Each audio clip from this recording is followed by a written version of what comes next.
Be with you to discuss the Department of City Planning's preliminary budget for fiscal year 2026.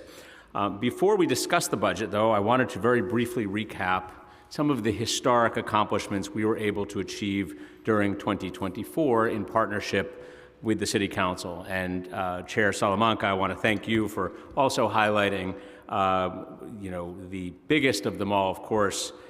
Where else to begin but City of Yes, which was the most ambitious update to New York City zoning since 1961.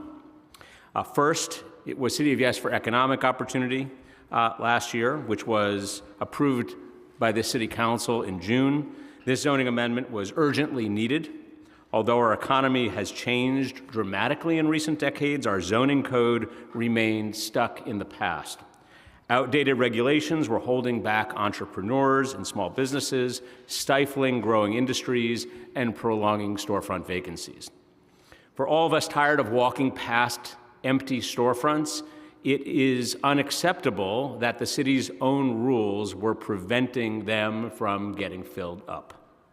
With City of Yes for Economic Opportunity, as you all know, we changed all of that, replacing archaic regulations with flexible rules designed for the 21st century that allow more entrepreneurs to start a business from home, make it easier for mom and pop shops to grow, support life sciences and clean manufacturing, and create more vibrant commercial corridors. Already, we're seeing shuttered storefronts reopen from Bay Ridge to Lower Manhattan thanks to this initiative, and we look forward to many more to come. After a robust public review process that entailed over 150 community board meetings, I will remind you all we have 59 community boards, I appreciate the time the council took to consider and ultimately to approve this proposal with modifications. You all have helped to ensure our city's future prosperity. A few months later in December, you all approved City of Yes for Housing Opportunity with modifications, a momentous step to tackle our city's housing shortage. The final plan strikes a careful balance to address concerns about infrastructure and context while enabling 82,000 new homes across the city, making it the single most pro-housing zoning plan in New York City history. 82,000 homes, of course, is more than just a number. A stable, affordable home is life-changing, and New Yorkers will feel the difference. Working people struggling to pay rent will have more options and more leverage. Growing families will have more room. Home ownership will be within reach once again. And crucially, in alignment with the Council's Fair Housing Framework, City of Yes ensures that people will have more housing options in all neighborhoods because we can only solve our housing crisis if everyone pitches in. Thanks to the Council's efforts, the plan also allocates $5 billion to upgrade infrastructure, to build affordable housing, to protect tenants, and to support home ownership, critical steps to ensure our neighborhoods thrive as they grow. And the city is meeting these commitments already. Just last month, DEP and DOT announced significant investments to increase sewer capacity and to prevent flooding in Bushwick, Brooklyn. Getting this ambitious plan across the finish line was only possible through a strong partnership and collaborative relationship with Speaker Adams, Land Use Committee Chairman, Mr. Salamanca, thank you, our Zoning Subcommittee Chair, Kevin Riley, Housing and Buildings Committee Chair, Sanchez, Pierina, and the entire Council. We are so appreciative to all of you. The process was never going to be easy. There were always going to be differences of opinion. But at the end of the day, after hundreds of community board meetings and many hours of public testimony, we agreed that the status quo was not acceptable. We had to take bold action to give New Yorkers more housing options, and that is exactly what we did together. So thank you. I just want to say I am deeply appreciative to your dedication to these transformative efforts. The Department of City Planning's work did not end there, of course. In July, we implemented Green Fast Track to streamline environmental review for modest, climate-friendly housing projects. Just weeks ago, the first eligible project, a 100% affordable senior housing development in Brooklyn, was reviewed by the City Planning Commission. We were very excited to see that first project. We look forward to many more to come. Alongside these citywide initiatives, we continued to advance a number of neighborhood-based plans. In August, the Council adopted the Bronx Metro North Station Area Plan, enabling 7,000 homes and 10,000 jobs near rail stations coming to the East Bronx. This plan was many years in the making, and we are deeply appreciative to the partnership of Chair Salamanca and Riley, Majority Leader Farias, and Councilmember Marmorato, and others in bringing it across the finish line. With guidance and collaboration from Council members Crystal Hudson and Chi Osei, we launched public review for the Atlantic Avenue mixed-use plan in October. Developed through years of community-based work, this plan can bring thousands of homes and jobs to an area where restrictive zoning has stymied housing for far too long. We also released a draft zoning framework for the Midtown South mixed-use plan before launching public review in January of this year, just about 6 weeks ago. MSMX, as it is known, represents an incredible opportunity to bring more housing to the heart of Manhattan. My thanks go to Council members Eric Botcher and Keith Powers for their partnership. Turning to Queens, we advanced planning processes for Jamaica and Long Island City in close coordination with Council members Natasha Williams and Julie Wan, who have brought so much energy and attention to these initiatives. After conducting extensive community engagement and releasing draft zoning frameworks, we are poised to begin the public review process for both of these plans this spring. So, we have been very busy across the boroughs. We also began work on the New York City Industrial Plan in September, which is the first citywide industrial development plan in New York City history. It emerges directly out of Local Law 172, passed unanimously by the City Council in 2023, and we appreciate the leadership of Majority Leader Amanda Farias in driving it forward. Additionally, we began work on a last-mile facility text amendment, which would establish a CPC special permit for new last-mile facilities to mitigate their impact on surrounding communities. We appreciate the support and advocacy of Chair Salamanca and Councilmember Aviles as we work toward releasing a draft version this spring. So much was accomplished in 2024, and a lot more to come in the next year. We are committed to moving it forward in partnership with you, members of the City Council, so thank you again for everything we have done together. Now, for the financial overview. The Department of City Planning entered fiscal year 25 with an adopted budget of $49.5 million and an authorized headcount of 353 full-time positions, of which $33.4 million and 182 positions are funded with city tax levy dollars. That's 67%. The Department of City Planning remaining $16.1 million budget allocation and 171 positions are funded by state and federal grants, primarily through the HUD Community Development Block Grant Program. The $49.5 million fiscal year 25 adopted budget allocated $34.2 million to personal services, which include part-time staff, interns, and members of the City Planning Commission. The remaining $15.3 million went to other than personal services.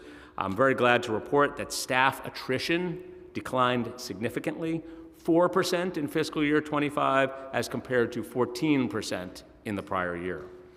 Now, fiscal year 26, preliminary budget. In comparison to the fiscal year 25 adopted budget, it represents a net $2.8 million decrease. That is almost entirely due to the expiration of $6.4 million in temporary funding. Most of that funding was dedicated to environmental impact statements for projects that have since certified or will certify in the remaining months of fiscal year 2025. At the same time, there is about $3 million in new funding for environmental studies and neighborhood plans, ensuring that the agency can continue its ambitious planning work into the new fiscal year. With personal services, as you noted, Mr. Chairman, there was no change in headcount. In total, the agency gained 2 new city tax levy funded positions and lost 2 grant-funded positions. This even headcount came with a net increase of $600,000, mainly due to additional funding for collective bargaining. Overall, the fiscal year 26 preliminary budget reflects a strong foundation with a total budget of $46.7 million and a steady full-time headcount of 353 positions. The Department of City Planning remains committed to allocating its resources effectively to advance the department's mission and meet the needs of New Yorkers, ensuring a more affordable, equitable, and resilient city for all of us. With that, Mr. Chairman, thank you very much for the opportunity to present an opening statement. I look forward to your questions. Thank you, Director Grodnick. I want to begin on some questions regarding the federal funding. So DCP's budget is funded by the city's funds, with the second largest revenue source being the federal funding, largely from community development block grants. In fiscal year 26, DCP's budget included $14.6 million of federal funding. This represents almost 1/3 of DCP's budget. Now, with the current presidential administration signaling that they want to reduce overall federal expenditures, how does the city plan on ensuring that DCP remains fully funded? And is DCP preparing any contingency plans for when and if this funding is jeopardized? Well, needless to say, we're watching that issue very closely. A significant portion of our budget comes from federal and state block grants. So we are hopeful that we do not see any disruption in those grants coming from the federal government. That said, we will see what happens here. We will assess our needs. We will assess our work program. We will assess any changes that need to be made at such time that actual cuts come down the pike. At the moment, we are proceeding under the current framework as proposed in the preliminary budget. All right. What does DCP use the community development block grants funding for? And do these funds support neighborhood rezonings? Yeah, in part, but I'm gonna turn to David Parrish, our Chief Operating Officer, to run through where specifically we most see the funding for community development block grants affecting our program. David, go ahead. Thanks. Community development block grants fund a wide array of programs, including the city's demographic analysis and assessment team, our population division, the mapping of city addresses at the Department of City Planning, and a number of our long-term and strategic planning groups. So that's where the funding goes. All right. Are there any federal funding applications DCP plans to submit in the near future? If so, please detail what they are. Additionally, are there any applications that have been submitted that DCP is waiting for a response? Yes, Councilmember, we've submitted a pro-housing grant with HPD. We were notified by HUD before the end of the last administration that we had won some amount of funding, and we're working with OMB and HPD to determine what the next steps in that grant process are. All right. We just want to recognize that we've been joined also by Councilmember Pedina Sanchez via Zoom. All right, let's talk about staffing and attrition. So DCP plays a central role in advancing the administration's housing growth and zoning goals, including the City of Yes agenda. Currently, the department has 13.3% vacancy rate, about half of the rate it had in July of 2022. While the progress made since 2022 is welcome, DCP's borough offices are still struggling with staffing, and the department's overall vacancy rate is roughly the same as last year's. So how is the high number of vacancies impacting the timelines for processing of applications at DCP? And how many of these applications are for housing projects to address the city's housing crisis? Thank you for the question. Well, first of all, it is important to note that our vacancy rate has gone significantly down the last couple of years. We've taken real steps to address that issue. The number that you cited of our nearly 14% officially reported vacancy rate is actually a little bit lower when you consider dormant grant-funded positions for which there are 6, and new hires that are already in the pipeline for which there are about 8. that brings us down to around 10%. So we are still moving in the right direction. As I noted in my opening, our attrition is down significantly. Last year, 4%. Compared to 14% in the year before. So we feel like things have significantly stabilized at the Department of City Planning. I don't think that there has been any question about the ambition of the department as it relates to our work program. Certainly we have sent plenty of that over to you, Mr. Chairman, and this committee and the full council, and we feel poised to be able to continue to do that, although I don't think there's going to be any more City of Yes initiatives coming your way this year, so don't worry. Is the salary an issue with retaining staff? Always. We want to make sure that we are competitive. We want to try to keep people. Obviously, we made some adjustments due to collective bargaining this year, which was helpful. So we do our very best to not only pay people well, but also to create an environment where people see this as a great opportunity. We want the Department of City Planning to be the pinnacle of one's opportunity in the planning world. And I think a lot of people do see that because of the incredible work that's coming out of our agency. My question more is in terms of the closing of projects. I know that when a developer wants to rezone or put in an application, they're waiting on DCP to close. Is there a backlog in terms of closing of projects at DCP because of a staffing issue? So we have moved faster over the last couple of years because of a number of changes that we have put in place. So it always has taken, in my view, longer than it should to get private applications through the pipeline at the Department of City Planning, and also even before they hit any official markers through the environmental review. So we have made changes both internally at the department to speed up the process for private applicants, whether that is moving them quickly to a preliminary application statement when they come in and meet with us so that we're all on a clock together, or trying to resist the temptation to have multiple rounds of feedback. We are trying to tighten that all up. And you see that reflected through some very important metrics in the management report.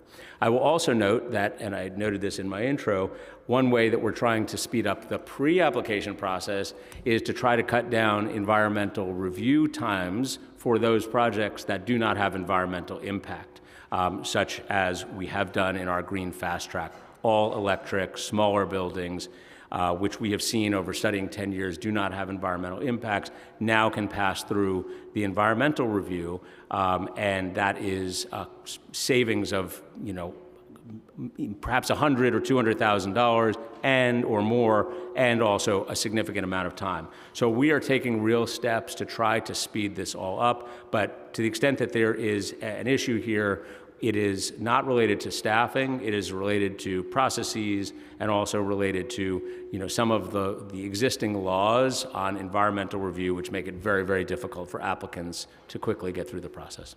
A few years back, public advocate Jemani Williams and myself, we were the lead co-sponsors on what's called a racial impact study. During the Euler process, is the environmental review and the racial impact study, is it done simultaneously or is it done separately? It's done simultaneously and is presented to the City Planning Commission at the same time upon certification. Right. Are you similar to other smaller projects where you're trying to cut time off on the environmental review? Is that the same situation for the racial impact study? No. Okay. All right. Thank you. It just doesn't take the same amount of time to do. The environmental review is one which requires multiple agencies, much more complex. We're not looking to pare down the racial equity reports. Okay. DCP currently has 353 budgeted positions, 6 fewer than it had in January of 2020. Are there any titles for which DCP would like to see additional headcount added to the budget? Well, we're very happy that as part of our current budget, that we have, through new needs, about $3 million that will go for various positions, environmental review staff, will support our neighborhood plans, zoning for families, that we think will help us to accomplish the goals that we have set out. We think that's the most important part for us. Environmental review, staff, finding ways to process applications more quickly through that very complicated part of the process is something that will allow us to continue to reduce backlog. All right. We would like to see the potential of office to residential conversions unlock the city. Has DCP created a team focused on office to residential conversions? If so, how many people are on this team?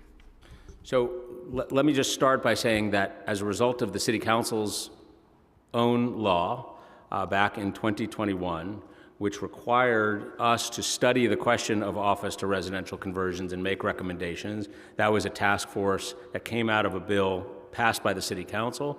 I had the privilege of chairing that task force. It made recommendations as to what we could do to speed up the process for office to residential conversions.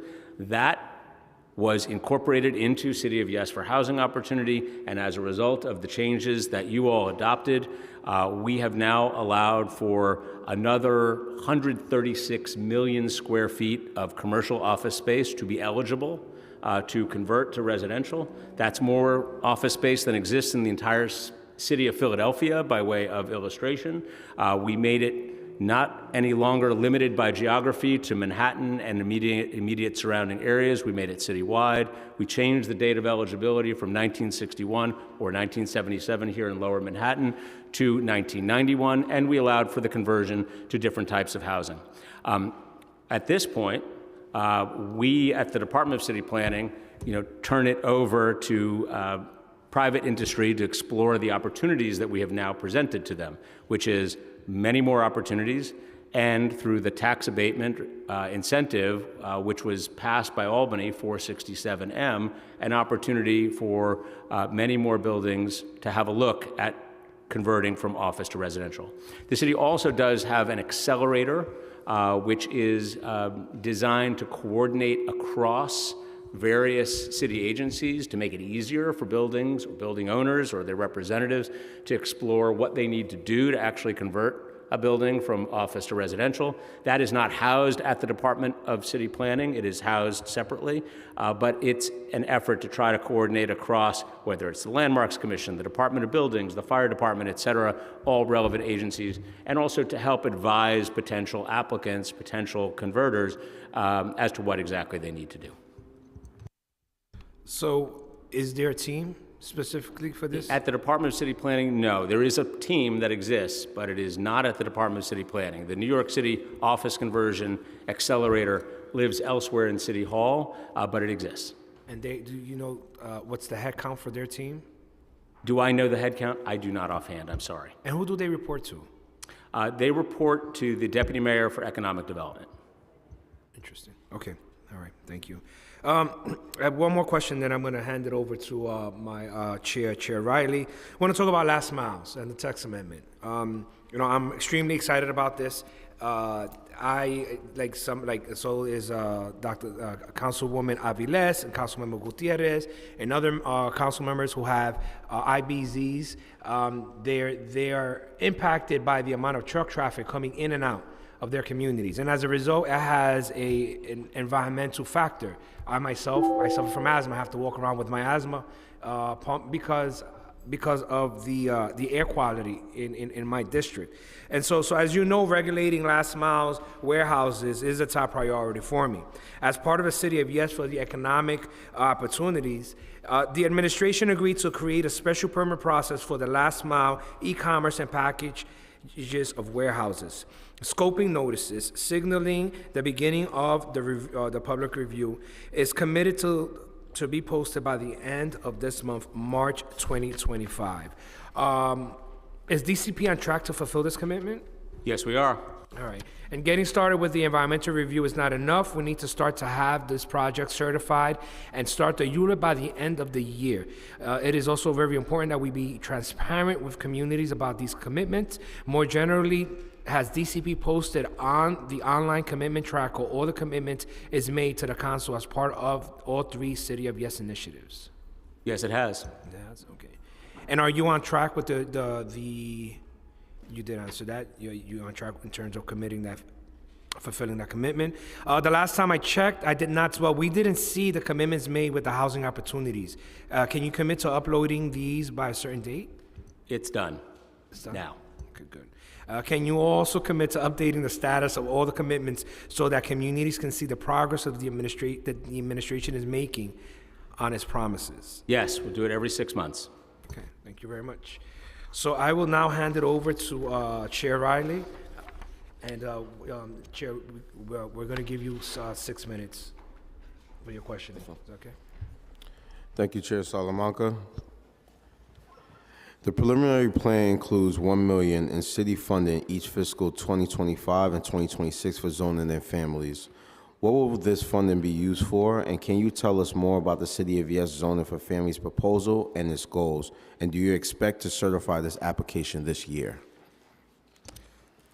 So this is a proposal that is still in development, so we appreciate that there's funds allocated to allow us to proceed. It is designed to make it easier for families to access parks and schools, make it better for us to tie new buildings to transit improvements. But insofar as it is a proposal still in development, I can't go much further than that other than to say that we're glad that there's funds allocated in the budget, and we are actively working on shaping the proposals that will be part of this. Okay. I'm going to go to the Seed Fund for Neighborhood Investments. The NYC Seed Fund has replaced the prior administration NDF Fund as a source of funding for some planning commitments for neighborhood rezoning. Is there sufficient funding set aside for seed commitments for in-progress and future neighborhood rezonings? There is, yes. More generally, can you please tell us how this new tool is funded and how it intends to be functioned? How is this new fund different from the prior NDF? And it seems to be used in the same way by DCP with the Metro North and the AAMUMP neighborhood rezoning. Yeah, we call it AIM Up just to make our lives easier, but yes, we got with you, Mr. Chairman. Told me that. In short, yeah, we have the author of AIM Up at the table, so we got to get it right. In short, they serve the same purpose, which is when we're doing a rezoning plan, we must accompany it with infrastructure investment. Because we're making real changes in neighborhoods in a very positive way, but also zoning is not the entire part of the conversation. As you correctly observed, when we did that as part of the Bronx Metro North plan, that resulted in significant funding from everything from parks to schools to other infrastructure. The funding here is approved in the 10-year capital strategy and is part of the ongoing budget updates throughout the year. The process, the way that we identify these programs is, I think, really important and is very meaningful to me as a former council member. We try to figure out what those programs are, what those investments are that are most needed by the community, things that have been initiated or spotted by community boards, capital needs processes through council member priorities.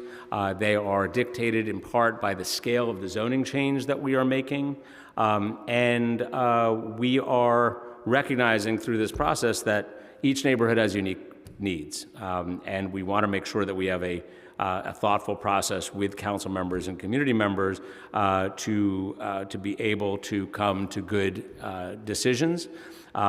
And so, yes, it is thematically the same as prior processes, but just done in a different way. And that's how it is motivated. Thank you. Another commitment made by the administration was to fund several new neighborhood studies for the City of Yes implementation.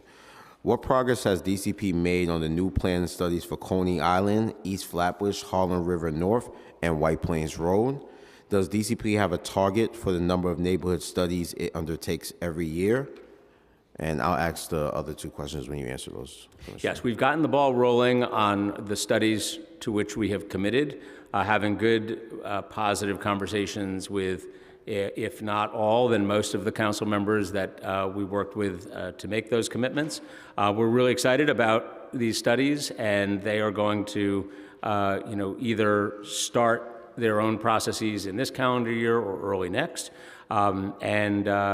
we think that they're really good, thoughtful areas for us to be able to make land use changes. Does DCP have a target number for the number of neighborhood studies they undertake each year? You know, we don't have a specific number, but we historically advance, a handful of neighborhood plans during the course of a 4-year term. The ones that we're dealing with right now, I'll just remind you, Mr. Chairman, we will have, if we are successful here, 5 neighborhood plans that will have come through the City Council since the start of this council term and this administration, starting with the Bronx Metro North Plan, AIM Up, the Midtown South, MSMX, and both Jamaica and Long Island City. That's a fair measure of what we think can be accomplished. Then, of course, we also did Southern Staten Island zoning relief to make it so that our rules focus on real environmental issues as opposed to just extra bureaucracy that was unnecessary for homeowners. So I think that's a fair reflection of what can be accomplished. And of course, that was accomplished at the time of 3 citywide text amendments through City of Yes. Is the vacancies in the department, which I'm kind of concerned about, is that going to affect any of these neighborhood studies moving forward? No, it will not. Okay. ADUs are a large percentage of the projected increase in housing from the City of Yes Housing Opportunity Plan. However, the agency have not yet released guidelines for homeowners wishing to construct ADUs. When can we expect a full release of the city's ADU regulations, and what support will be provided for interested homeowners? Thank you for that question. We appreciate very much the council's interest in giving homeowners the opportunity to add ADUs to their property. I will remind the council that when you pass City of Yes for housing, you also pass some accompanying legislation that gave a specific time frame for those rules and regulations from the Department of Buildings and other agencies like DEP for flood maps and also for how to get this done. It was a 6-month time horizon, so I expect you will see those this summer. The precise date, whatever, is 6 months, so it's coming soon. Thank you. Chair, if I may just have one more question to ask? Yes. Thank you. The city currently has 2 active city charter revision commissions exploring potential reforms to the development and planning process. Is DCP engaging with the commission on ideas for reform, and are there any type of potential reform that DCP is focused on? We are keeping up to date. We are listening very carefully to the ideas that have been presented, and certainly will serve as a resource to the commission or commissioners as needed. But we are not advocating for a particular change at this point. All right, and my last question is, some of the public discussion on the same topic, some of the public discussion so far has focused on the council's role in the ULURP as potentially determined to housing production. However, the administration's recent Get Stuff Built report clearly identified the slow processing of applications at DCP, including long rounds of closed-door pre-application meetings between DCP staff and land use applicants as a major challenge to speeding development. Has DCP been working on reforming this process to move more quickly toward publicly available filed applications? Yes, we have. It's an important priority for us.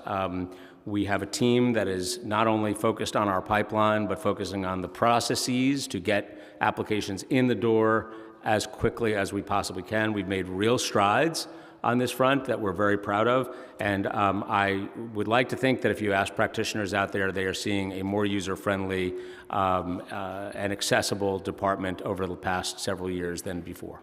Thank you for your leadership, Chair. Appreciate your questions. Thank you, Mr. Chairman. Thank you, Chair. Thank you, Chair Riley. I just want to follow up, if possible, on the last mile special permit. First, I want to thank you for confirming that you'll be issuing the environmental scope shortly for the special permit. But can you commit to starting the ULURP by the end of the year? Because we need to see this through before the change of the administration. Thank you, Mr. Chairman.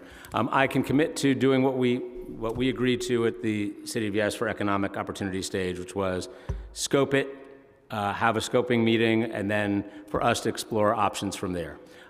So that is where we can go at this moment, and we certainly will meet those commitments. All right. I am going to recognize Majority Whip Solina Brooke Powers for questions. She will have 5 minutes.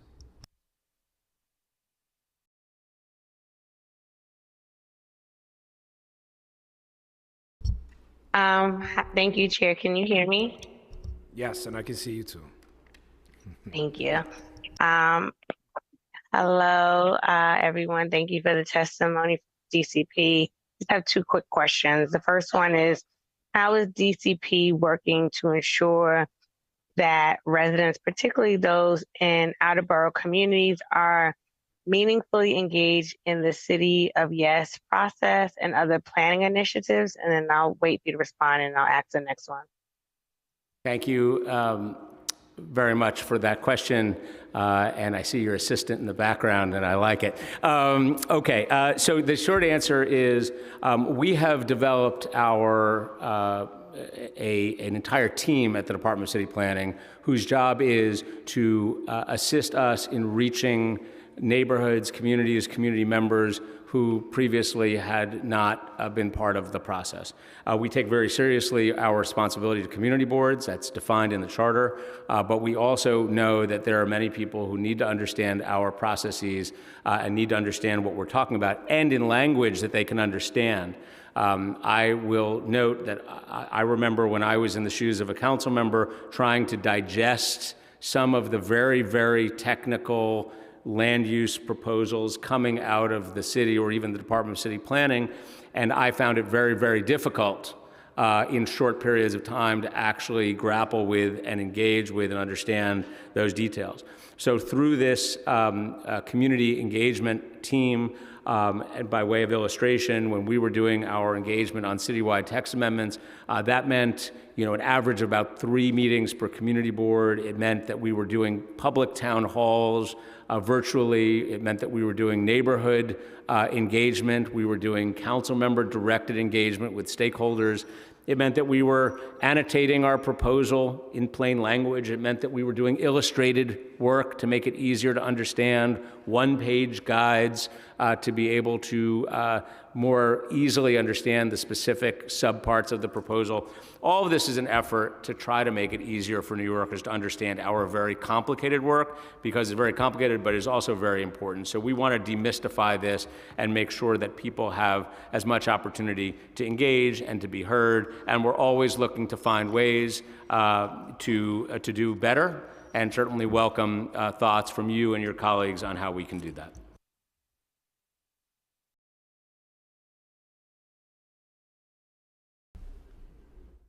Yes, I see you waving. Sorry, I didn't realize they put that function to not allow ourselves to come off mute. But thank you for that response, and I definitely want to welcome DCP back into the district as this City of Yes is being implemented, so that people can still continue to be a part of the process.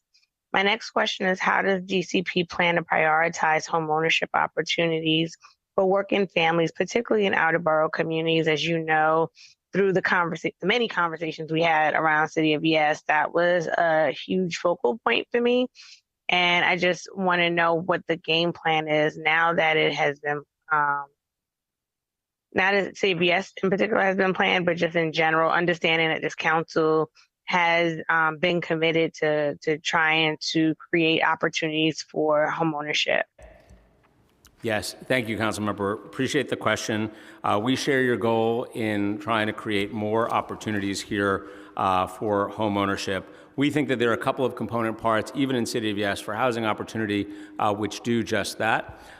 Certainly the opportunity to create what we called, as you will remember, missing middle type apartment buildings, those that are either close to transit or above commercial strips, are much they're less expensive to build. They are also smaller. They are the sorts of buildings which I think that there will be many more opportunities for home ownership.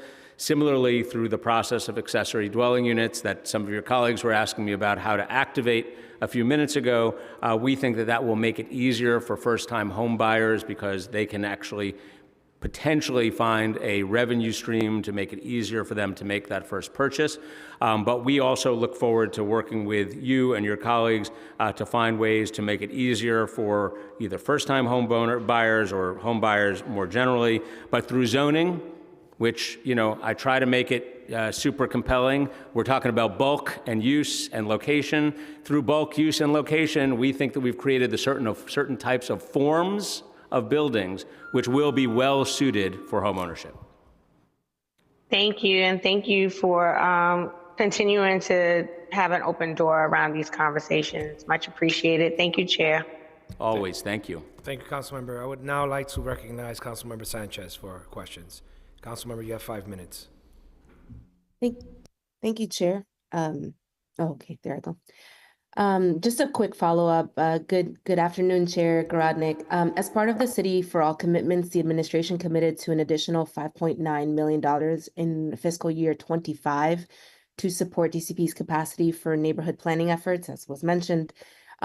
Was that $5.9 million reflected in the most recent budget modification? And if not, where is it reflected in FY26, given that you mentioned that staffing headcount remains unchanged? Thank you very much, and good to see you. It was part of the neighborhood planning processes to allow us to get to the starting gate of the existing neighborhood plans, the ones that I mentioned previously in this hearing.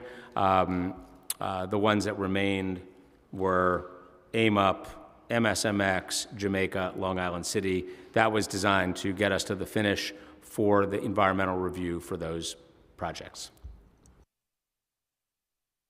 Okay, so the 5.9 million is not going toward new work. It was going to those existing planning projects. That's correct.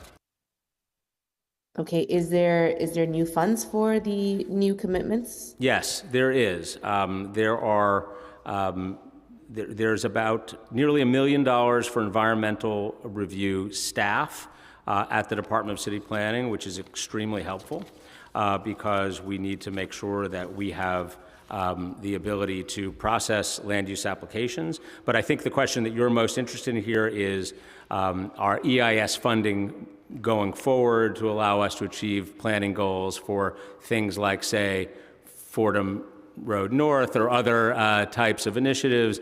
And we have seen an addition of $12.9 million in EIS funding added to our budget between fiscal years 25 and 28. So this is recognized in the budget as an ongoing need for us. It's a very important one for the reasons you're pointing out.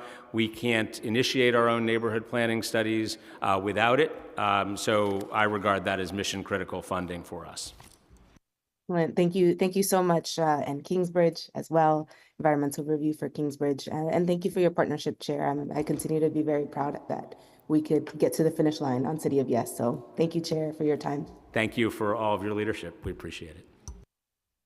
Thank you, Councilmember. I would now like to recognize Majority Leader Farias. Hi, Chair Grodnick. How Hello are there. you? And team. I really just I appreciate all the reiterations and the work we've been doing between Metro North and the industrial strategic plans. Just kind of wanted to hear from you the update around those plans, what resources may be needed or expanded to continue on that work, as the policy is going to be every 8 years at all of our IBZs and manufacturing zones, which currently stand at 21. Hopefully we'll be expanding to 22 soon. And just getting any general updates on what we see if there are any new needs. Well, thank you very much, and appreciate your initiative in launching this process through Local Law 172. We are at work now.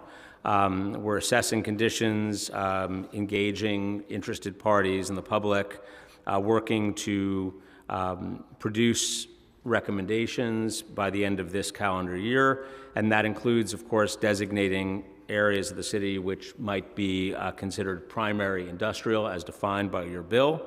We're in the very first phase of our plan development, which has focused on research and engagement to understand the issues that are facing industrial businesses and areas. We put out a survey, which went live in September, as you know. As of March 5th, so 6 days ago, the survey had 497 respondents, of which 139 were businesses, 358 were workers, residents, or stakeholders of industrial areas. SBS has contracted industrial service providers to supplement outreach to industrial businesses. We're going to keep the survey open for another couple of weeks, and certainly appreciate you and your colleagues sharing the survey and helping us to garner responses. After the survey is done, we'll release an update on our progress, and we plan to have a public information session in the spring. Okay, great. Thank you so much. Thank you. Thank you, Chair. Thank you. Thank you. Councilmember Chair Hanks, you have any questions? No? Chair Hudson, any questions? Some of this has already been addressed, but I guess a more direct and pointed question would just be around AMUP, of course, and the rezoning and plans for real investments associated with that to be confirmed before the departure of deputy mayors, and just want to make sure that there's a continuation, and it would be great to hear just a little bit about that from you on the record. Thank you. Yes, well, certainly our commitment stands to you, to your community, to your colleague, Councilmember Osei, that we will do our very best to get the plan right, to work with you right up to the finish line here, and to pair it with the necessary investments to make this a complete success for you and for the neighborhood.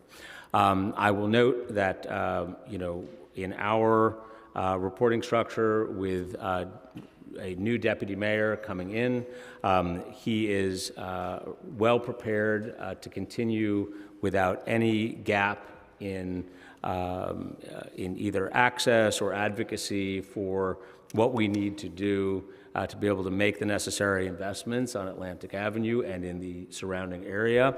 We're really excited about this. We know that the zoning has to be paired with the infrastructure, the streetscape improvements to be able to make it a complete plan. And so we look forward to working with you to be able to bring that fruition. We do not see any reason for concern on our side. We will have continuity, and we certainly No are reason committed. for concern on my side. No concern on your side. Saying? No concern on the City Hall, Department of City Planning side. We're ready to do this with you. We think we have both the resources, the human resources, and the capital resources to be able to deliver. Great. Thank you so much. Thank you. Thank you. We've been joined by Councilmember Gail Brewer. I just have one last question. Neighborhood plans, new need. So in the preliminary plan, $1 million in city funding is added in fiscal year 26, $2 million is added in fiscal year 27, and 28 to support neighborhood plans agreed to in the City of Yes legislation. What exactly will this funding be used for, and which neighborhoods will be supported by these zoning funds?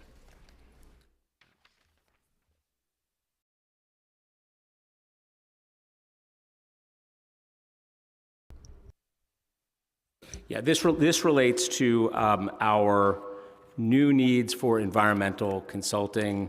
As was pointed out by Councilmember Sanchez, our environmental review is critical to our ability to advance neighborhood plans. That's what that relates to, and that's what that's all about. Okay.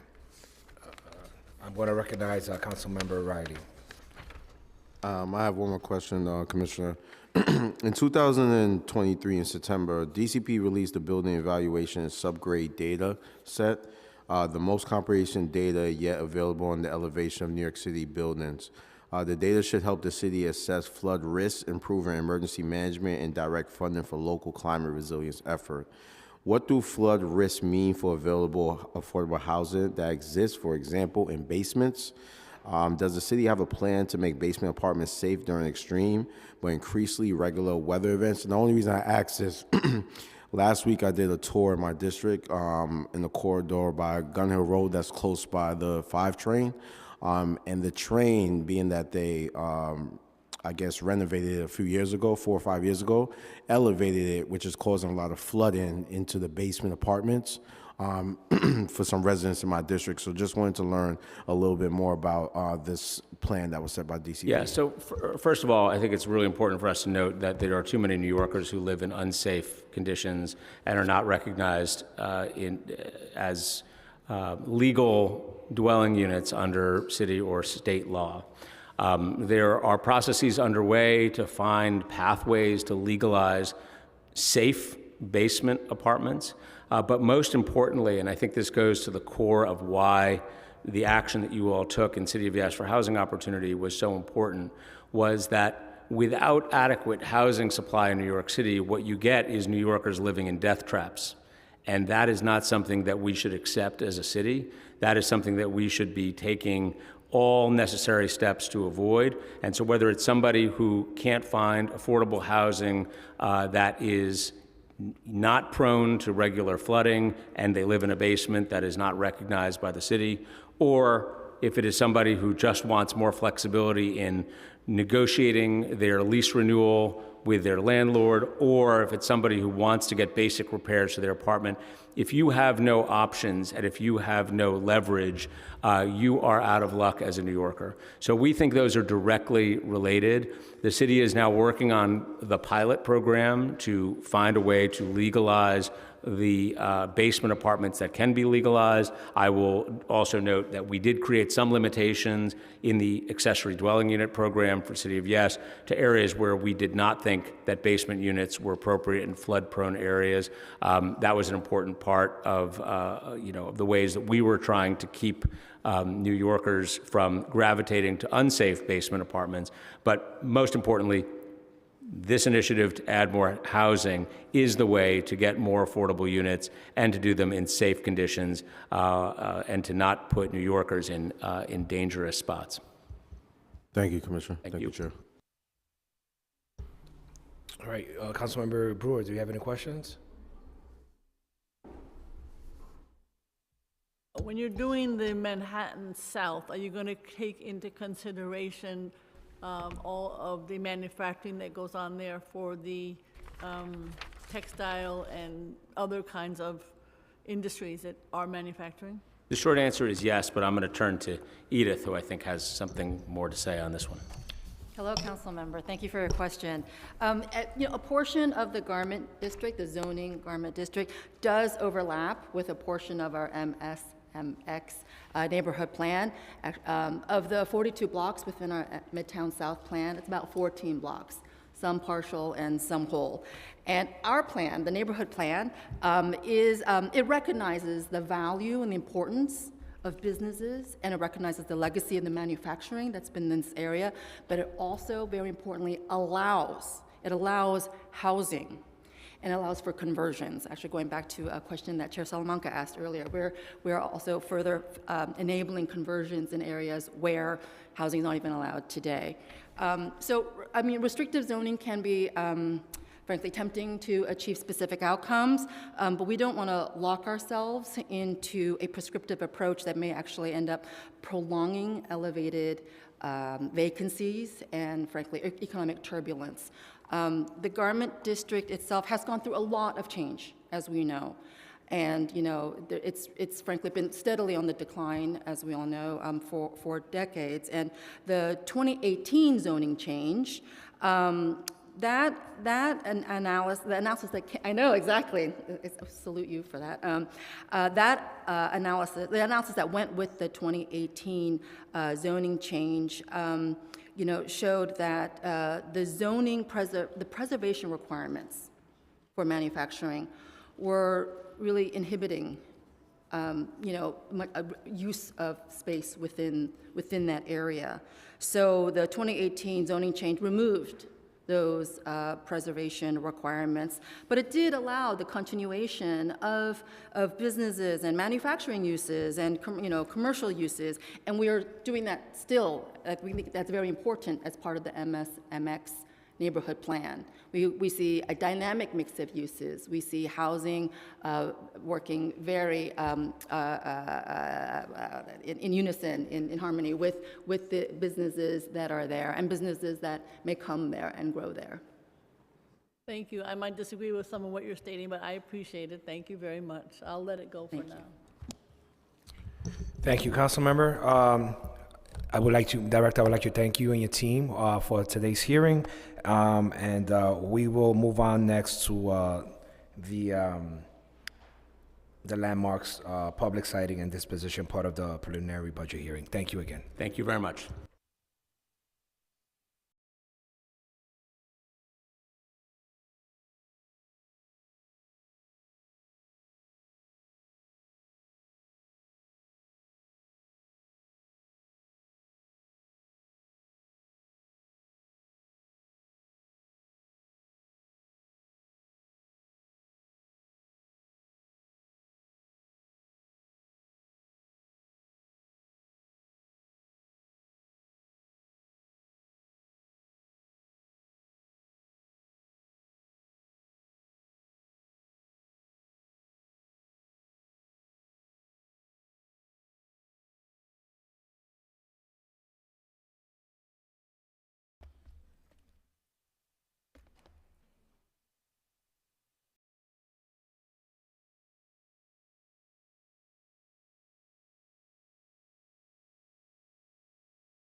All right. Well, good afternoon. We will now move on to our next part of today's preliminary budget hearing, where we will first hear from the Landmarks Preservation Commission, LPC. A quick reminder that we will hear testimony at 4 p.m. from the public about the preliminary budgets for both DCP and LPC. I would now like to turn it over to the subcommittee chair, Hanks, to share her opening remarks for LPC. Thank you, Chair Salamanca, and welcome once again to LPC leadership, to the members and the members of the public who are watching this hearing. For 6 decades, LPC has sought to use the power of preservation to revitalize communities and drive investment to existing buildings and to tell the story of New York City.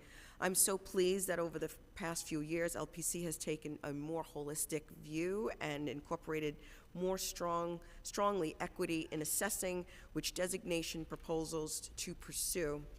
This means that telling the many stories of our cities, including the stories that are buried, sometimes quite literally in the ground, requiring LPC urban archaeologists to excavate them, and at other times, stories buried by historical underrepresentation, racism, or other factors. It is very positive to see LPC taking a broader view of what requires preservation and historical designation in the city, and today, the committee that hopes to learn much more about the ongoing process around making equitable designations across the 5 boroughs.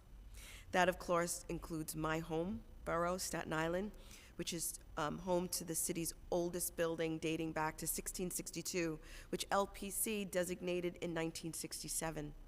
I hope to better understand how LPC evaluates the economic and cultural impact of designations and how their outreach processes are engaging all city residents.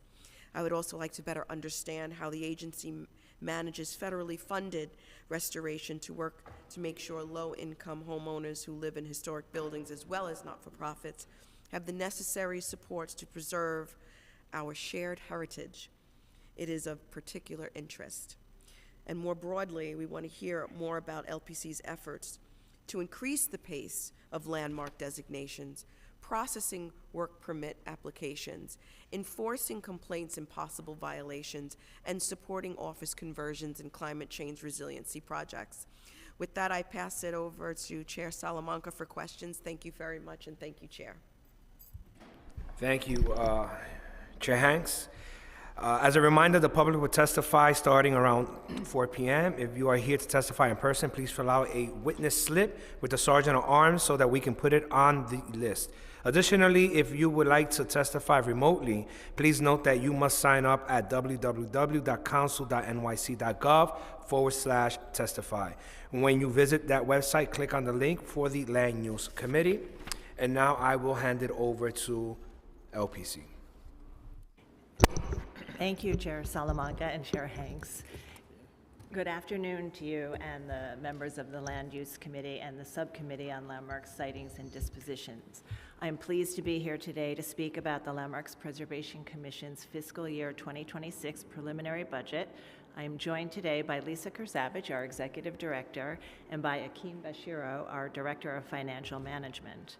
The Commission's mission is to protect the significant architectural, historical, and cultural resources of the city.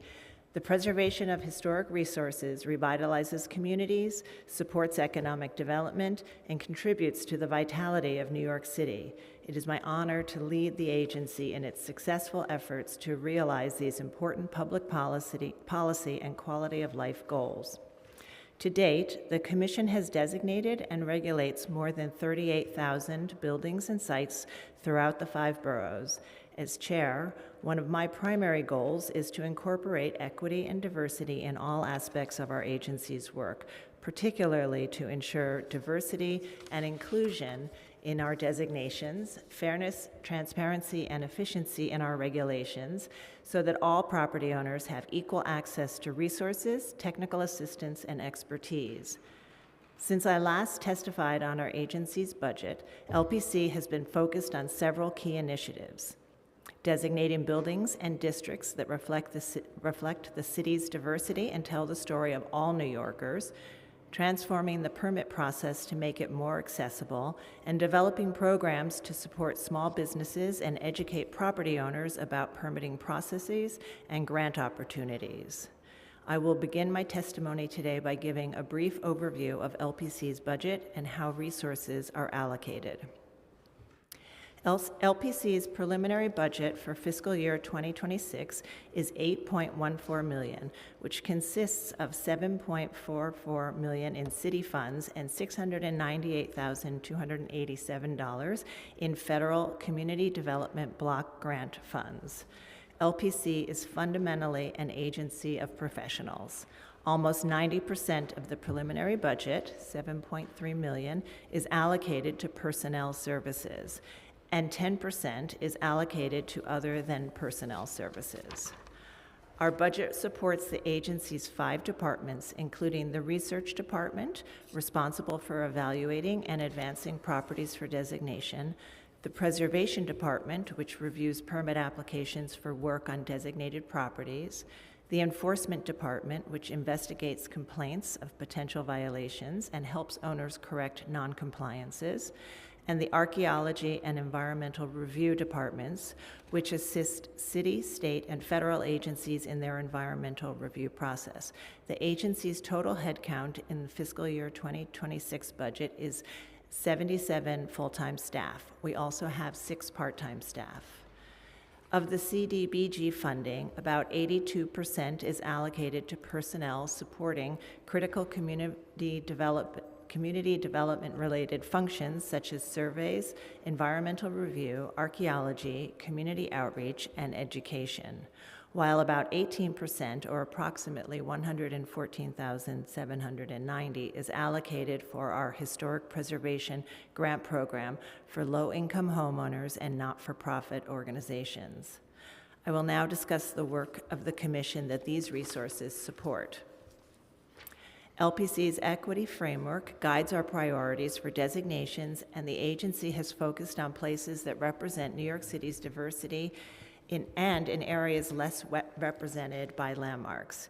In the first half of fiscal year 2025, LPC designated the Jacob Day Residence, a row house located at 50 West 13th Street in Manhattan. Jacob Day was a prominent 19th century Black business owner as well as an abolitionist who later became a leading advocate for voting rights and economic opportunities for the Black community.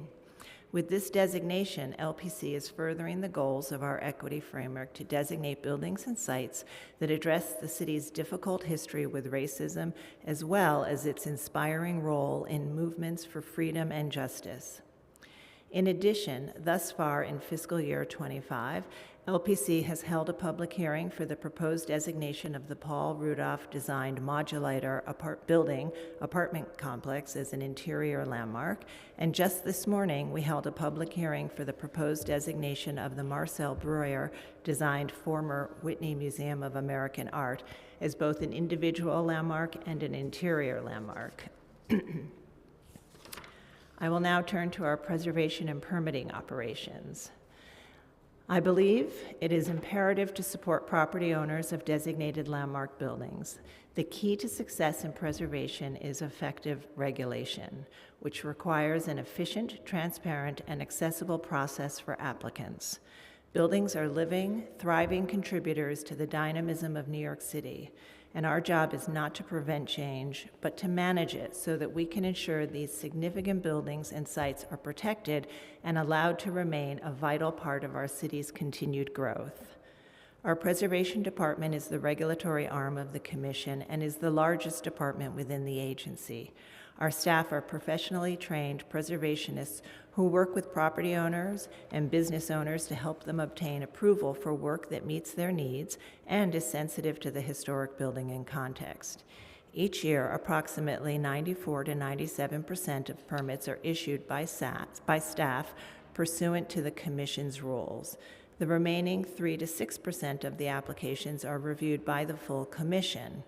LPC staff works closely with property owners, including meetings and other communications to ensure they understand the criteria and review process and to help them put together a complete application and presentation.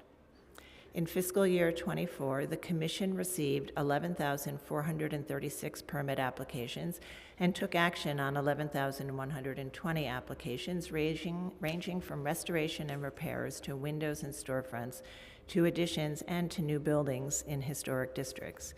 Through February of this fiscal year, we have received about 7,450 applications and are roughly on track to match the fiscal year 24 total. In March 2024, LPC launched Portico, the Commission's online application portal that provides a user-friendly customer experience for people applying for permits to do work on their designated properties. Developed with New York City small property owners in mind, Portico represents a transformation of the application process. Portico offers increased transparency and accessibility by making it easier for property owners to file an application on their own without needing to hire a professional, allowing multiple users to access the same application, and offering detailed status updates from start to finish. Additionally, Portico simplifies the application process by asking users simple questions to direct them to the appropriate permit. Portico can also automatically determine whether an application qualifies for one of LPC's expedited review services, like Business Express, which helps small business owners get permits faster through a dedicated hotline. Pre-application consultation, and focused review.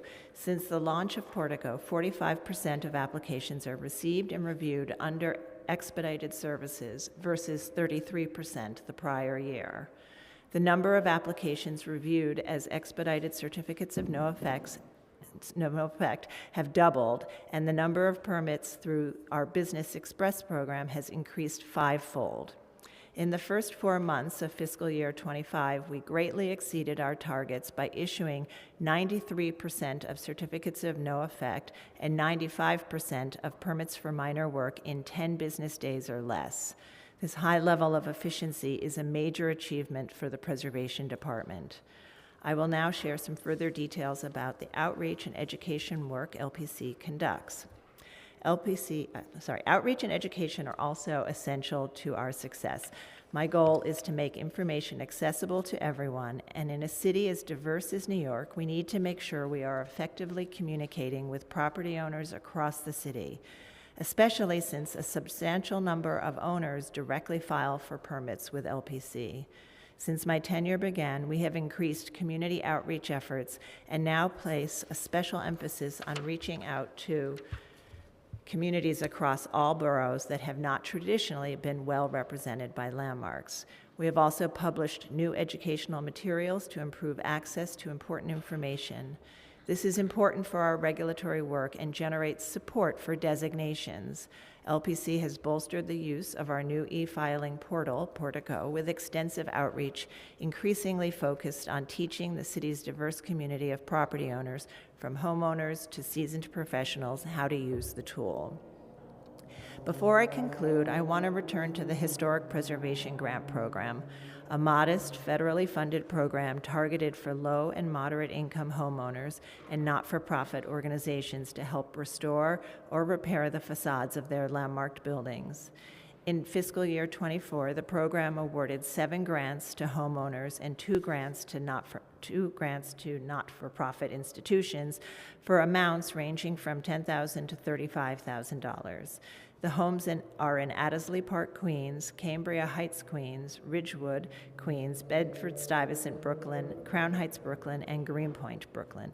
The institutions are the Frederick Douglass Memorial Park in Staten Island and the Greenpoint Reformed Church in Brooklyn.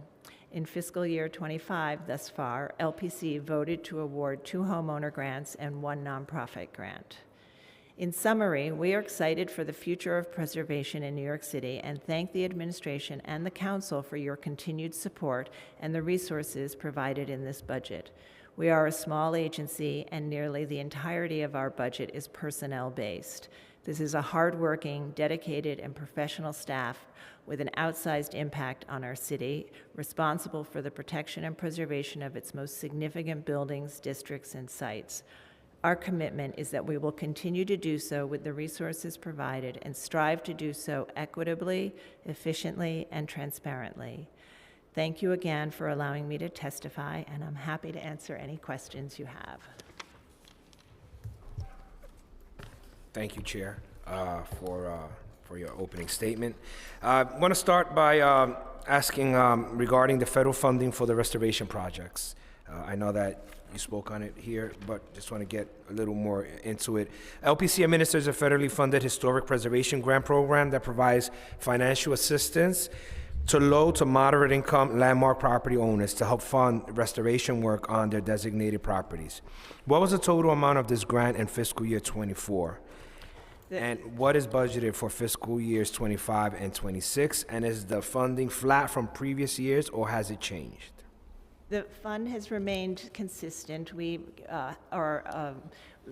and I should back up saying we are allotted about $689,000 in CDBG funds, and 82% of that funds personnel in critically important community development-related functions, such as survey work, environmental review work, and outreach work. And the other 18% is for the grant program, and that comes to about $114,000. And that has been consistent throughout the recent years. We understand that there's around 5 staff who work on the program. How much is spent on personnel services cost versus the other personnel, the OTPS cost? So the staff who administer the grant program are actually city-funded staff, and so the only staff that's funded by the CD money is a part-time grant coordinator. Okay, so just a part-time coordinator. Yeah. And the other 5 staff who oversee the program are city-funded. Okay, perfect. Are you able to roll all unused grant funding from one year to the next? Yes, so we, and this happens often, we award grants in one year, and the money is earmarked, and the work may begin, but it may not be completed in that year, and so that money is rolled over, and we have a number of projects that have rolled over into this fiscal year. Okay. How many not-for-profits and homeowners were provided assistance in each fiscal years 23 and 24? And has there been any for 25? Yeah, so in fiscal year 2020, let me start working up. So fiscal year 2023, we awarded 4 homeowner grants and 1 nonprofit for a total of 5. And the nonprofit was the New Amsterdam Musical Association in Central Harlem, which is a really exciting opportunity to give them money for some facade restoration. And some others of those grants, homeowner grants, were in Bed-Stuy and Greenpoint and in Oneida Street and the Bronx, in your district. That's my district. Yeah. Yes. And then in fiscal year 24, we awarded 5 homeowner grants and 1 nonprofit grant for a total of 6. The nonprofit was the Greenpoint Reformed Church in Greenpoint. And we also awarded grants in Bedford-Stuyvesant, Crown Heights, and Addisley Park that year. And to date, this year, and we do these applications on a rolling basis, to date we've awarded 2 homeowner grants and 1 non-for-profit, and the non-for-profit is the Frederick Douglass Memorial Park Cemetery, which we're also really delighted to support. Are churches or religious institutions eligible for the historic preservation grant? The religious institutions are eligible to apply for the grant, and we have been able to award grants for areas that are not used for worship. So, so for the Greenpoint Reformed Church, I believe we worked on the entryway. For the Bushwick Reformed Church, we gave them funding toward a steeple that was leaning to help them get that structurally engineered and restored. So we've been able to do facade work or work related on their community building that does community-related functions, but we can't award grants for the central chapel or the place of worship. What about churches that have a dual use, where they have religious services and then they also have programming and they need roof work? Right. So the roof work would be eligible because it is on the outside and it's restoration work, but we couldn't do work on inside the chapel. Does the church need to be a historic, need to be landmarked? In order to be eligible for our grant, you have to be either a New York City landmark or listed on the National Register. National Register, okay. All right, this is good information, thank you. I may have some churches in my district who may need some work. So in essence, the exterior of the building will qualify for these grants, Yes. not the interior of the building. That's right. Okay, all right. And then my last question is, recently, I'm seeing, at least in the Bronx, that the Archdiocese is closing many of its private school buildings. And some of these buildings are, in my opinion, would be landmark eligible, or in my opinion, they qualify to be designated as a landmark, but they have not. And so what we're seeing is that they don't know if they're selling their buildings to charter schools who are moving in, or if they're leasing their property to charter schools. And in essence, when you get a charter school that comes in, the exterior of the building, they want to change it, with their aesthetics. And is LPC monitoring buildings? Do you have a list of buildings, especially buildings that are in the portfolio of the Archdiocese, that qualify for landmarks that have not been landmarked? So we do surveys every year. We survey thousands of buildings, and that survey inventory informs our planning and our priorities. So we are aware of many sites, religious or not, that may merit, and we think about when to prioritize certain items based on other factors. And so what I would say, though, with religious properties is that we work very hard. We recognize that many religious institutions have unique needs.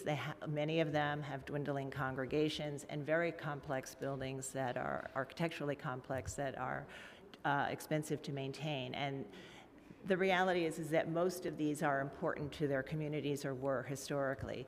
And so we, I think, have to look at religious properties with a real rigor and care to ensure that we are applying standards that allow us to protect the most significant buildings without causing harm to religious institutions or displacing them. So it's, we have very rigorous standards when we look at the architectural and historical significance, but we are, we have recently, in the last couple of years, we designated the Holy Rood Episcopal Church in Washington Heights, which had very specific Latino history, and so that was a very exciting designation for us. But we do work very carefully to work with the religious institution as we move forward with a designation to ensure that it doesn't have a negative impact. And of course, we can't regulate use.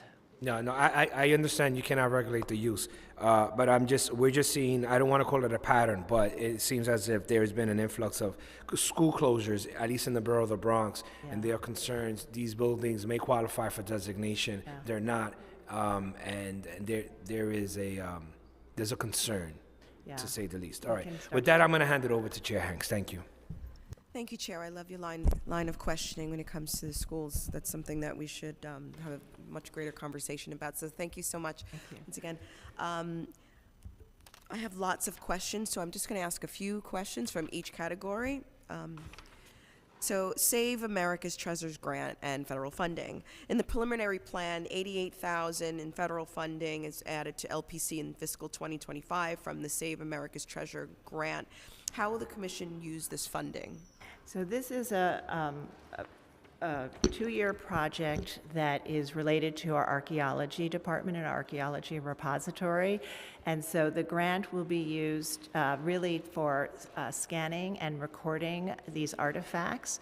And we will be scanning over 20,000 documents and photographing over 8,000 artifacts. And as part of that, we are also planning multiple exhibits of these artifacts to make this archaeological repository more accessible to the public. So you know what my next, so you know what my next question is. So hopefully there's equity in boroughs across New York City, particularly Staten Island. So would it be something that, like the funding, like say the Staten Island Museum, who also collects artifacts and has that sort of initiative, can there be partnerships with the?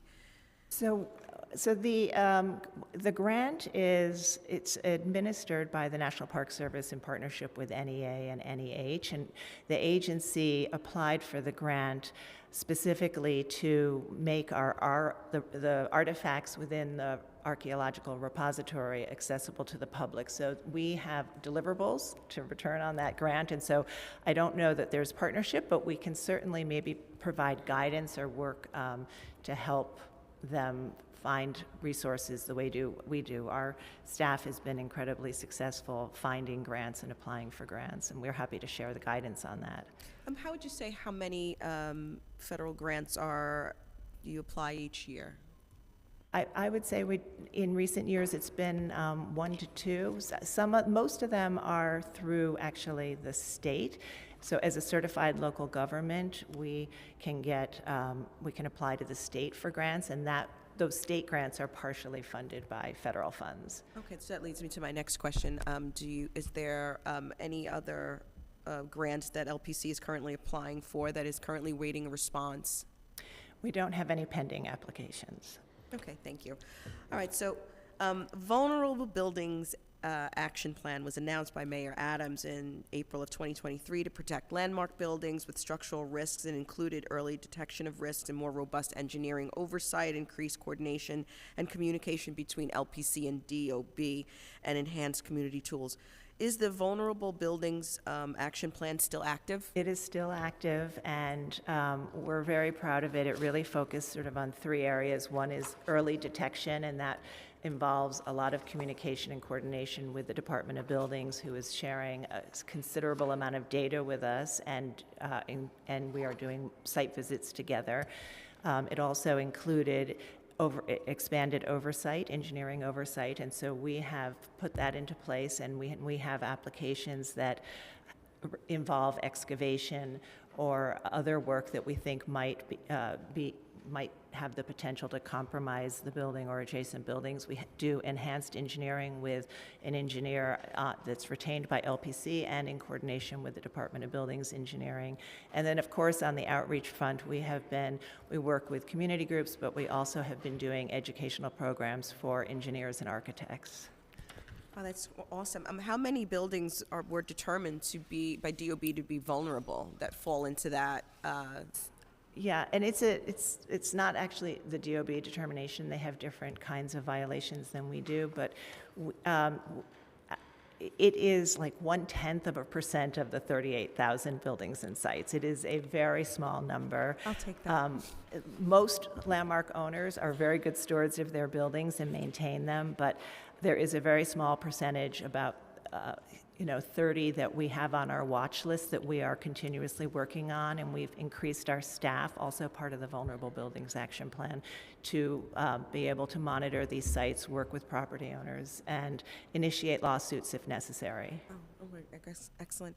So when it comes to like landmark designations, what type of work continues to be underway to recognize and celebrate the places of African American and Black cultural significance through designations and landmarks, and what efforts are the administration taking around African burial grounds generally, and is there any update on your thinking around recognizing these locations? Yeah, and I'm proud at the commission as we've in recent years really prioritized and had a real focus on representing the diversity of the city. The commission, though, does have a long history of representing African American history in our designations, and we've built on that. And as I mentioned in my testimony, we just recently designated 50 West 13th Street, which was a 19th century home of a prominent Black businessman and abolitionist, which tells that story in sort of pre-Civil War era. And as you know, we also recently designated the Frederick Douglass Memorial Park Cemetery and the Drake Park and Enslaved People's Burial Ground in the Bronx, in Councilmember Salamanca's district. And so we are committed to continuing to tell the full story and represent these histories, and through our designations. And as we've talked a little bit about burials, I think we are able to designate them when they are known burial sites, when there's been testing and artifacts that can document boundaries. Boundaries are a very tricky thing with burials when they've been covered over by our urban infrastructure. But we absolutely support and telling the story of these places, even when they're not extant and even when we don't know what's beneath the ground. And so, I applaud you for your work in trying to get markers, and we would be happy to support that in any way we can. Thank you. Chair, may I ask one more question? Thank you. I wanted to get more information, being that you have all of this work and this great work that you do in such a big city. So let's talk about as of the preliminary budget plan, there are 77 budgeted positions for each fiscal 2025 and 2026. How many of these positions are currently filled, and how many are vacant, and how does that compare to like the historic levels? Right, so we have a head count of 77. We have 11 vacancies. We have one person on leave, which makes it look like 12, but it's really 11 vacancies. 10 are full-time, 1 is part-time. We have been working closely with OMB, and we have PARs approved for 6 of those 11, so we're very excited about that, and we're continuing to, so we are in the interview process and trying to fill those positions. 4 of them are civil service titles, so we have to wait for the civil service list to be established. But overall, we are still at our staff numbers are an increase over all the over the years, over the last 10 years. It's a 22% increase. No, 24% increase in total staff. Thank you so much. Okay, thank you. Thank you, Chair. Thank you. Now we'd like to recognize Councilmember Gail Brewer. Thank you very much, and thank you for taking all my calls. They are constant, and I Yes. appreciate it. I Of course, I'm know happy your number to. by heart, all your numbers. My question, according to the material we have from the staff, that there's a 73.3% increase in complaints regarding enforcement and a 22.6% decrease in investigations, and that's concerning. So I didn't know if, according to the preliminary budget, there's a decline in enforcement activity, and I didn't know if that had to do with staff or if there's some other aspect. Yeah, these are tricky numbers. They actually, the number of complaints and the number of actions taken don't really correlate, right? Because we can get maybe 5 complaints for one property, or we can get, one complaint. It's not one complaint per property. You can get multiple complaints for one property. And so the number of investigations reflects the number of properties investigated, which can be very different than the number of complaints depending on how many complaints you get for a property. The other thing is that I think in the previous fiscal year, we had a backlog of complaints, and the enforcement department undertook a big initiative to address that backlog, and they cleared out the backlog, which was about 500 complaints. So that also inflated the number of complaints that were investigated. So the numbers really, the numbers of complaints and investigations and actions don't really correlate to each other. They're different. But you're saying then you are caught up staff-wise Totally caught and up, complaint and and investigation? Every complaint is investigated and usually responded to within 30 days. Okay, and responded to means that somebody's going to do Either something we've about it taken if an they're action. supposed to. Right, either we've taken an action and issued a warning letter of violation, or we've investigated and found that it was not in violation. Okay, because I noticed, for instance, the CVS on 96 in Amsterdam was a mess, and you are, in fact, I see scaffolding, so I assume LPC got after them, and I appreciate that. I don't know if that's what happened, but I had written about that. If you reported it, I'm sure that we've gone after I them. appreciate it. And then the budget reflects that landmark designations have declined because of the commission's authority over interior landmarks. And I know this is more complicated. I guess it had to do with the decision of Save America's Clock versus New York City. So I'm wondering, in terms of that decision, what you feel about it. Should it have been expanded rather than reduced over your commission's authority over interior landmarks? I want to get your opinion about that. Okay, so I mean, we actually have recently designated quite a few interior landmarks. In general, interior landmarks are, they have to be publicly accessible, very special places by virtue of their volume, fixtures, and finishes. Right. And so because they have to be publicly accessible and very special, there are very few of them in the city, relatively few. There are about 125, I think now. 123, but we did recently designate a number of interior landmarks. We designated the Temple Court in the Beekman Hotel down here, Right. and we designated the interior of the Red Room at 1 Wall Street, which we're very excited. Printemps is going in there, and they're opening later this month in the beautiful space, which will now be actually open to the public, which it hasn't been for decades. And we are currently considering the interior of the Modulator building and in Midtown, and the interior of the former Whitney building, Whitney Museum building. Right. Okay, all right.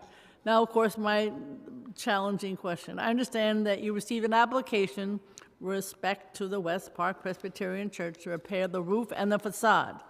Once completed, if it was to happen, it would allow for the removal of the sidewalk bridge scaffolding that's been there over 20 years.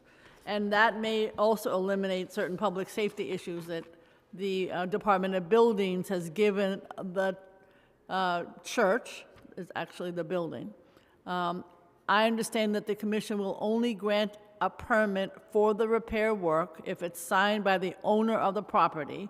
And in this case, with the presbytery, will not sign the application to have the roof fixed, even though Landmarks has signed off on all of the aspects, to your credit, of how the work will be done, and even though the church's tenant, meaning the cultural group called, that is in charge of, has offered to perform all of the work itself at its own cost. So why hasn't the commission issued a violation to the owner for not allowing the work to proceed? And wouldn't this repair be beneficial to the landmark and to the city to get rid of the shed and fix the roof? Yeah. I mean, we welcome applications to restore and repair and maintain buildings, and particularly religious buildings, which can be very complex. But as we've talked about before, the commission's rules require an application to be signed by the property owner, and you can imagine why we wouldn't want tenants doing work without a property owner's permission. I mean, imagine if they wanted to replace a historic feature instead of repair one and the owner didn't sign off on it. So the rules, all of our rules do require an owner's signature, and this is no different than any other regulatory body. The Department of Buildings also requires an owner's signature. And unless the lease explicitly states that the tenant has the authority to apply for permits. And so without that explicit statement, it puts the agency in the position of interpreting language in a lease, which regulatory bodies just cannot do and don't do. So the application was submitted. We did receive many materials, and we noted that those materials were accepted. But until all materials, including the application form, is signed, we can't do a final review and issue a permit. I commend you for working with the center and raising funds and working to put This could together. go on for years. Yeah. And your building will be deteriorating as a landmark. Yeah, I think You have to come to some, I don't want to prelude this because I know that this is not what we're about today, but this has, every celebrity in the United States of America literally was there the other day in support. Yeah. So I hope we can come to some resolution. Yeah, and I think we are monitoring the condition. It, has not changed substantially over the last several years. Even since designation, we've been monitoring it. And we really don't issue failure to maintain violations unless a building is vacant and structurally unsound and compromised, which is not the case here, and we wouldn't want that to be the case. It's being used by the center, and that's a good thing. All right. Thank you, Mr. Chair. This is an ongoing discussion. Thank you, Councilmember Gilboa. I want to thank you for coming and testifying today's budget. Just know that you have partners here, and I think that we should actually increase your budget. Your budget is probably one of the smallest budgets out of all city agencies, and you're preserving the city of New York. So thank you very much. Thank you very much. All right, up Thank you next, for this. we're going to have our public testimony.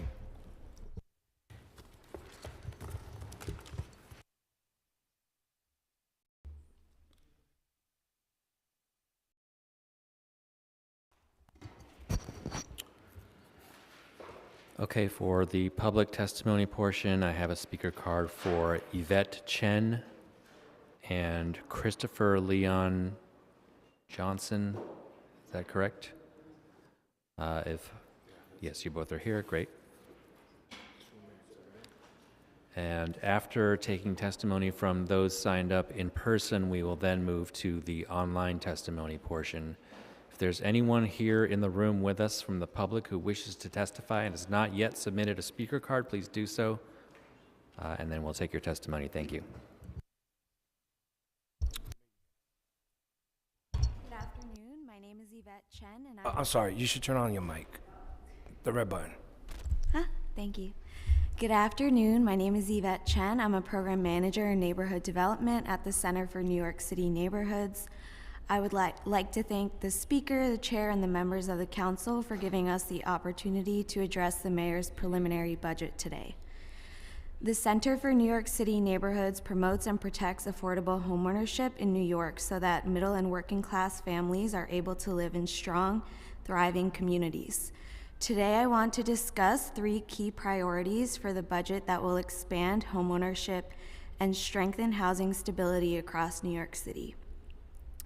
The first priority is sustained funding for homeowner services, including foreclosure prevention and home repair. This funding preserves affordable homeownership in the city for historically disadvantaged communities, as well as preserving the naturally occurring senior housing stock and affordable rental supply in 2 to 4 family homes. The proposed $25.6 million in funding for the Homeowner Help Desk funds legal services for homeowners in crisis. Furthermore, increasing the investment in the Home First Down Payment Assistance Program will increase homeownership opportunities by expanding program eligibility to more moderate income New Yorkers up to 120% area median income. Our second priority is the expansion of affordable homeownership opportunities, including increased investment in Mitchell-Lama developments and down payment assistance. We asked for $2 billion for housing capital investments to finance affordable housing development, including Mitchell-Lama developments. We also asked the council to support the creation of new homeownership opportunities for low and moderate income New Yorkers by doubling the funding of the citywide CLT initiative to $3 million. Launched in 2020, this council-funded initiative supports the formation, expansion, and stabilization of community land trusts in their mission to create, preserve, and steward permanently affordable housing. The last priority is support for small property owners and homeowner landlords through accessory dwelling unit incentives and the creation of an Office of Small Homes. We support the sustained funding for technical assistance and staff. To ensure these efforts are successful, the budget should include funding for nonprofit, community-based organizations. Sorry, can you please wrap it up? Yes. Thank you. All right, thank you. I see that a lot of your asks are related to funding for housing and programming. Have you given this testimony to the Buildings Committee when they testify for their budget? Because I think that testimony is more appropriate there than it would be here. But we definitely would take your testimony. Okay, thank you. All right, thank you. All right, Chris. Good afternoon, Chair Brewer, Chair Salamanca. My name is Christopher Leon Johnson. I am calling on the land use chair. I know since Eric Adams is out the door and Andrew Cuomo's coming in, and I know you support Eric Adams, Raphael, you should be pushing for the Deliverista Hub to be outside City Hall. Eric is out. Let's keep it real. He's out the door. He might as well just do it and do it for the Deliveristas because he just completely gave Hell's Kitchen a bike lane and the 6th Avenue a whole bike lane. People didn't want since he knows that the people that should be supporting him is not supporting him anymore, and they're against the Deliverista Hub. He might as well give the Deliveristas their hub what they need. But at the same time, the City Council should be pushing for more protections for Deliveristas with Intro S992 in the State Senate. Should introduce a resolution to make it a Class C felony for anybody to attack a Deliverista. I mean S9924A. At the same time, like I said, look, we got to keep it real here. Eric is out. Eric is out the door. He might as well push certain things in, like Deliverista hubs, making sure that pushing for more contracts with the Deliveristas on his way out. And one more thing, since you talked about community land trust, I'm calling on the investigation to East New York CLT. The reason I'm calling for investigation to East New York CLT because there's a certain land use zoning thing that is called 248 Arlington that's under Councilmember Sandy Nurse, and those people over there getting treated like crap. They're complaining to me about what's going on over there. East New York CLT need to be defunded or put on an investigation of where that money is going to through their nonprofit. Not only East New York CLT. Cypress Hills, the Cypress Hill organization that's ran by Haley Kim. Julie Yuan, you should know about this. That's not only that, like I said, they getting abused over there, the community land trust. I know there's a big thing over there, but they getting treated like trash over there at 248 Arlington. And Sandy Nurse, the councilwoman, had done nothing about it. She's avoided him. She only listened to Albert Scott of East New York CLT, and they need to be put under investigation. Thank you. All right, thank you very much for that. Thank you. All right, I think we have someone online, correct? We have one person online that I'm aware of registered to testify. That's Michael Hiller. So we'll now hear from Michael Hiller. Good afternoon. My name is Michael Hiller, and I am, and for approximately 30 years, have been an attorney representing preservation and environmental organizations, neighborhoods, and individuals throughout the city. I've had the honor of receiving both the Landmarks Line and the Grassroots Preservation Awards from the Historic Districts Council, and I was one of 3 finalists as Attorney of the Year for the state of New York in 2021. Over the last 15 years, my preservation work has increased exponentially by approximately 700%. The budget report you have in front of you provides an indication as to why. Regulatory enforcement and landmark designation have both declined substantially, and although not quantified in the report, the Commission's overarching dedication to designation and preservation of historic assets has been significantly compromised. When I first began practicing preservation law, there was very little for me to do insofar as the Commission at the time maintained a robust commitment to preservation. We were allies in our collaborative desire to preserve and protect the existing landmark properties and to grant designations with respect to others. Over the years, however, the Commission's commitment to preservation has been replaced with a focus on managing disputes between preservationists on the one hand and developers on the other. And time and again, the Commission has sided with the developers. As a consequence, demand for our services has increased, and our relationship with the Commission, with which we were once substantially aligned, has become unfortunately adversarial. I'm able to point to just one publicly contested project proposed by developers in the past 15 years that the Commission outright rejected, and that was a proposal to reconfigure the Hopper Gibbons House, which is an underground railroad site. During preliminary hearings, the Commission actually indicated a willingness to grant the application. However, it was not until after the Commission received objections from members of the Congressional Black Caucus that the Commission changed its position and denied the application. Other than that one application to reconfigure an underground railroad site, I'm unaware of a single publicly contested application on a significant development project that the Commission has rejected. My experience Thank is you. Your also— time expired. Say again? Your time expired. I thought I got 3 minutes. No, it's 2 minutes, but if you can please wrap it up. I'm sorry, I thought I had 3 minutes. Okay, I just want to make reference to the one episode that Chair Carroll and Councilmember Brewer just discussed, which involves the West Park Presbyterian Church. Councilmember Brewer discussed that the circumstances pretty clearly. What did not come out of that conversation is that the tenant of the building has raised $8 million to make the repairs, has hired the professionals to draw plans, arranged for those plans to be approved by the Commission, and then hired contractors to do the work. And yet, at the moment, the Commission is not issuing a violation to the owner, who is refusing to allow the free repairs to proceed. Chair Carroll did explain why an owner must sign an application. What she did not explain is why the Commission is refusing to issue a violation to the owner who is refusing to repair an important landmark of the city. I would respectfully urge the Council to exercise its oversight functions and to undertake a meaningful investigation of the Commission and to reform it and the landmarks law as appropriate. The landmarks law is celebrating its 60th anniversary next month, and it seems to me that absent substantial review and oversight by the Council, the historic assets of the city will remain at risk. Thank you very much. Thank you. Thank you very much. All right, I would like to thank the public, my council, and land use staff for attending today's hearing. This hearing is hereby adjourned.